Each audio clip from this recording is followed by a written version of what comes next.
So what this video is going to show you is how to make a dilution from a stock solution.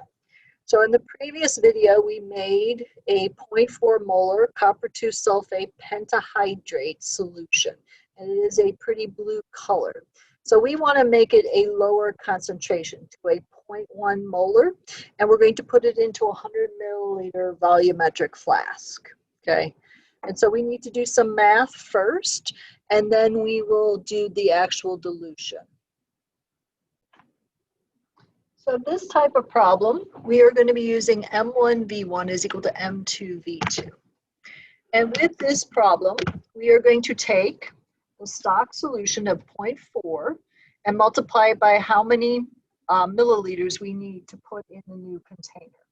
We know we want a concentration of 0.1 and we want a total of 100 milliliters of that new solution.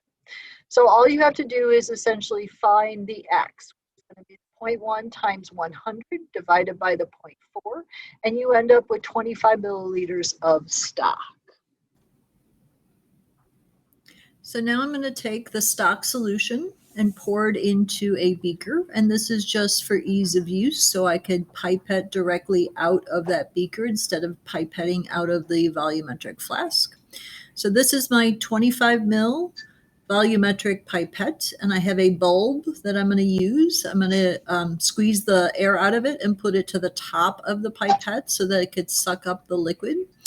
And all I'm doing is waiting until the liquid gets up to the line on the neck there after the bulb in the pipette. So you will see I went past it and I took the bulb and kind of adjusted it so that the volume would go down to the line. So you want to see it where the bottom of the meniscus hits that line. And unfortunately, you may not be able to see it very well, but it is there on the pipette, and then I dispense it into the 100 ml volumetric flask. And this takes a little bit of time just because, again, you're trying to dispense that 25 mils into that volumetric flask. But you will see here I will take off the bulb to kind of let gravity take over and have the rest of the solution fall to the bottom of that flask. So in this next shot, you will see that I will show you that all of the liquid is out. And now I'm going to grab a distilled water bottle and I'm going to take the top off. If I take the top off, I could pour a little faster into the volumetric. It's just a faster technique.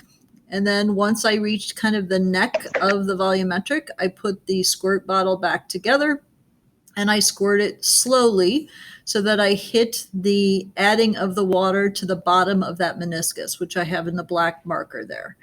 And then all I do is I put the top on and I invert it and I swirl. That is the correct technique for the mixing of a volumetric flask. And we are done. So to finish the dilution, this is how you would write it up. You would say you would pipette a 25 ml stock into a 100 ml volumetric flask. And then you would say you're adding water to the line on the volumetric flask. And then you would say invert and mix. So that would be how you would describe it to me on a quiz or a test.